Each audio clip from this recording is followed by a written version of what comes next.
معقول اليبرق التركي بيختلف على اليبرق السوري؟ يعني صارت تحفه فنيه يعني على الذمه هذا منظر يبرق عن جد انا مصدوم. اكتبوا لي بكل محافظه بسوريا او باي بلد عربي كيف بتساوي اليبرق؟ يبرق تركي.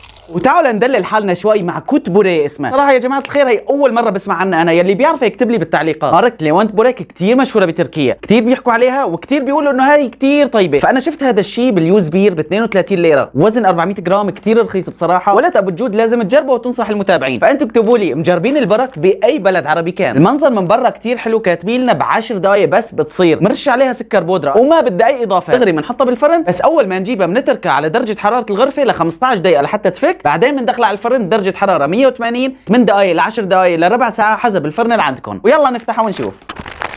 وتعي لهون لنشوف هالتحفه الفنيه. ها بالصفد تبعها فينا نسخن دغري مباشر. هيك منظرها، شوفوا كيف هيك المنظر من جوا. هذا الوش الثاني شوفوا كيف منظرها هيك منظر الوش الثاني. هيك هن يمكن محمرين على هذا الطرف.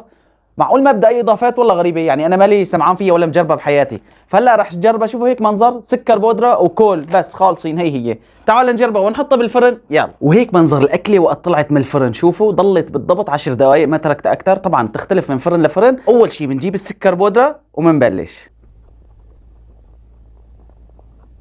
هذا اغرب حلو تركي بشوفه انا، رقايق وسكر. هيك صار منظر اكلتنا بعد ما رشيت السكر. قد ما بدكم فيكم ترشوا، اذا بدكم كمان رشوا كمان وبتطلع اطيب طبعا للاشخاص اللي بيحبوا الحلو. وهلا بنجي بقى على اللحظه النهائيه. اول شيء خلينا نشوف القرشه كيف. المنظر من جوا خرافي عن جد يا جماعه الخير. شو هاد؟ واو، شوفوا شوفوا شوفوا شوفوا شوفوا المنظر، عن جد شيء حلو. لهي بدها شوية سكر هيك ندللها بالسكر ونقول بسم الله. شوفوا المنظر كيف، ان شاء الله يكون بين عليكم. طلعوا عن جد منظر كتير بشهي. نقول بسم الله.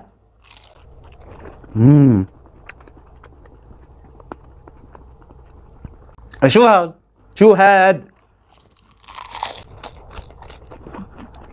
يا سلام. خلينا نشوف الوش الثاني. طلعوا الوش الثاني ما شاء الله قديش منظره حلو. نجي على الوش الثاني وندهنه سكر.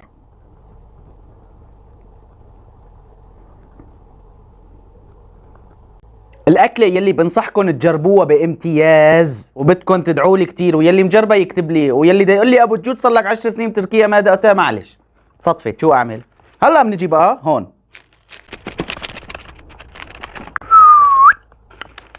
لا لا لا لا لا لا, لا. شو هاد؟ شو هاد؟ شو الأكلات هاي الطيبة؟ اسمعوا القرشة، اسمعوا.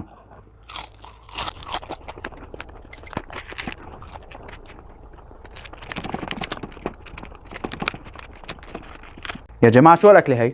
ب 32 ليرة بالطعمة أقل شيء 4. حلاية صباحية بتجنن. شوفوا شوفوا شوفوا شوفوا هيك مع هالسكر صارت تحفة فنية رسمي رسمي. والحلو من برا مقرمشة ومن جوا بتحسوا في شوية هيك عجين طيب مع زبدة. يا إلهي. ليك ليك ليك ليك ليك على هاللقمة. شوفوا على هاللقمة. شوفوا شوفوا هيك دلوا لحالكم، دلوا بالسكر. نقول بسم الله.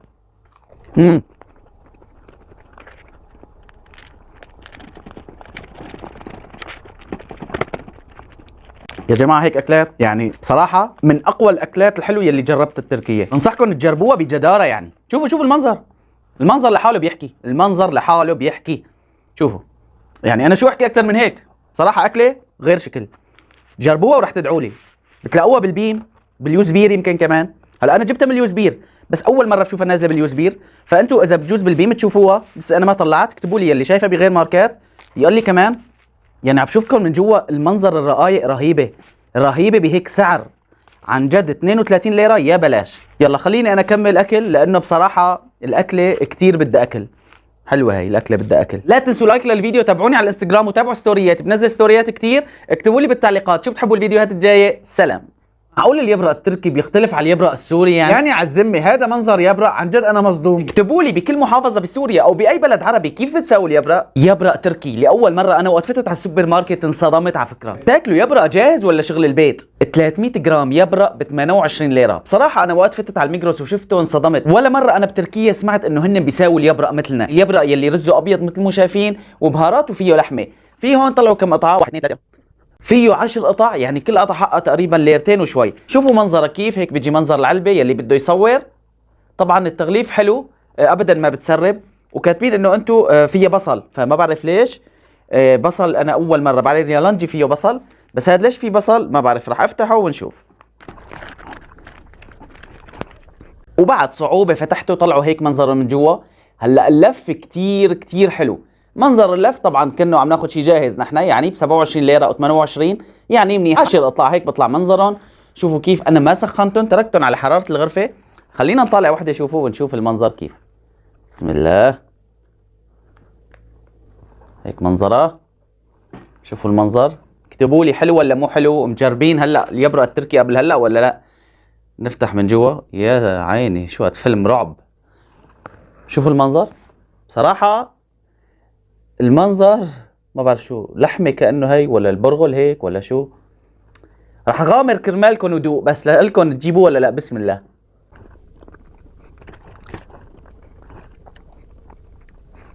بصراحة ما بعرف شو بدي لكم، بس طيب، بس مو مثل يبرقنا ابدا. وراح اعطيكم شغلات لكم عليها. الرز من جوا مرزرز، يعني بتحسوا بقرطة بسيطة فيه، واستطعمت بطعم دبس رمان. انا بعرف هذاك باليالانجي، بس الحشوة ليش هيك لونها ما بعرف، بس كنظافة يبرق بصراحة نظيف. طعمة غريبة يعني غير اليالانجي بالمرة. عن جد انا مصدوم بالطعمة. عم بيجيني طعمة زيت زيتون. طلعوا شوفوا القوام قديش قاسي. عم بيجيني طعمة زيت زيتون مثل العادة. هلا معقول هن كاتبين انه لازم نسخنها شوي مثلا؟ ابدا مو كاتبين تسخين، بس كطعمه. وعم بيجيني كمان طعمه زيت زيتون حاطين فيها. شوفوا هيك شغلات سود، يمكن لحمه، بهارات. الكم تجيبوا تاكلوا؟ لا ما بنصحكم. الكم تجيبوا تجربوا، جربوا شوفوا شو الطعمه. بس بقول لكم الرز مرزرز في طعمه زيت زيتون ودبس رمان. كيف شلون ما عم بعرف شلون هي ظابطه معهم اليبرق مثل اليالانجي. اكتبوا لي بالتعليقات انتم مجربينه او في حدا بيساوي اليبرق بهي الطريقه. انا فكرته يالانجي للاول، يعني من اول لقمه هيك بتحسوا من جوا الحشوه كتير مختلفه عنا، ولانه الرز هيك مرزز صايره مثل قالب. بس بصراحه يعني شيء غريب. معقول اليبرق التركي بيختلف على اليبرق السوري يعني؟ ويا ترى اليبرق شو اصله؟ اكتبوا لي بالتعليقات.